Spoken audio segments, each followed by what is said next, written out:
Aperture, shutter speed, and ISO. The three pillars of setting correct exposure, whether you're shooting video or taking a photograph. But what's changed in 2025? Isn't it the same as before? And at the end of this video, I'm going to share with you this simple little trick I use for setting correct exposure. Most of you have probably seen the exposure triangle. And yes, those three factors still work together to give you a correct exposure. But when I teach my students, I find they understand it a lot better with these two illustrations. First, the cup and the tap. If I turn on the tap to a drip, f16, the cup takes a much longer time to be filled up. Now if I open up the valve of the tap, like an f4 aperture, the cup takes a much shorter time to be filled up. On one end, we have aperture, which controls how much light that enters the lens. On the other end, we have the shutter speed, which controls how long the light hits the sensor. So at any given ISO, if the aperture opens up to let in more light, the shutter speed on the other end must come down to maintain the same correct exposure. Simple, right? Let's plug in some numbers. At ISO 100, an exposure of 125 at f16 gives the same overall brightness as 1/2000 at f4, but with very different visual results, such as depth of field. So remember, when one goes up, the other one must come down. What about ISO? Imagine a cup that represents ISO.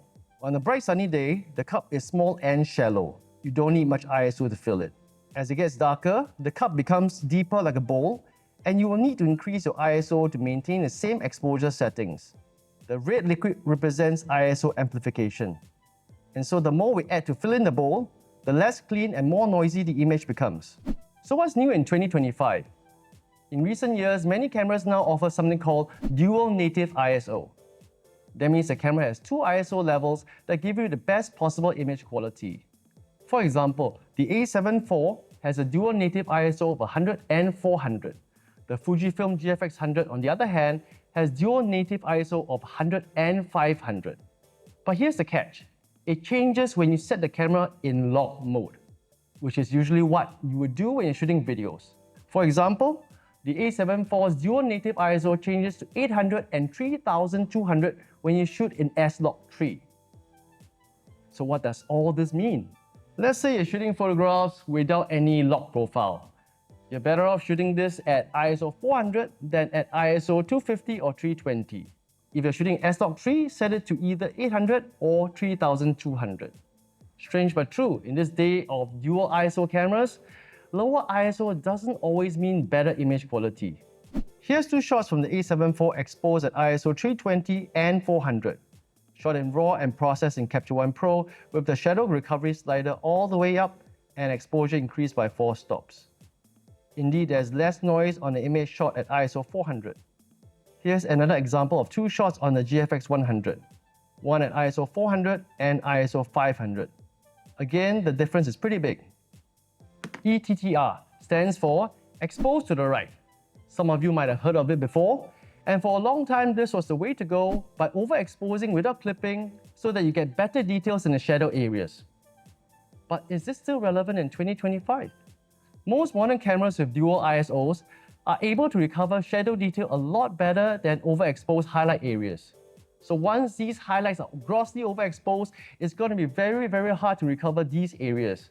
Here we have a baseline shot at 1/500 f2.8 ISO 100. We can only overexpose by 2 1/3 stop before we lose the ability to recover the highlights nicely. I used to always set my camera on exposure compensation of plus 2/3 or even +1. But these days, I only set it at plus 1/3. Shadows wise, here's a shot with the exposure slider brought up by 4 stops. And you can see the shadow details are still pretty decent. Silent shutter or electronic shutter is a feature you find in many new cameras these days. Essentially, it's using the sensor to replace a mechanical shutter, so no one hears the shutter firing off. Sounds great, right? Except there are a few things you need to be aware of. Artificial light refresh rates can introduce bending when you're shooting at a high shutter speed. You do not get this with mechanical shutters. A new feature found in cameras these days is called IBIS, which stands for In-Body Image Stabilization. This allows you to shoot at lower shutter speeds such as 1/8 or even 1/4, which sounds great, but you need to be aware this will not allow you to freeze subject motion. Here we have a shot exposed at 1/8 of a second with IBIS on. Now as you can see, the shot is sharp, but the moving cars are still blurred because I'm unable to freeze them in motion.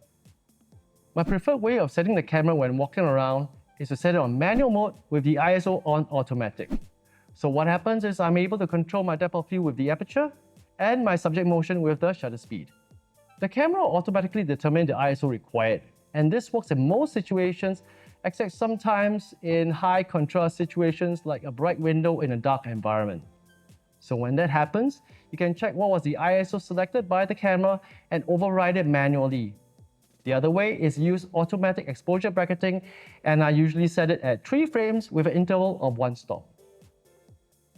So what's this extra little trick I use for setting camera exposure? I set the camera metering to spot, and I get it to follow my focus point.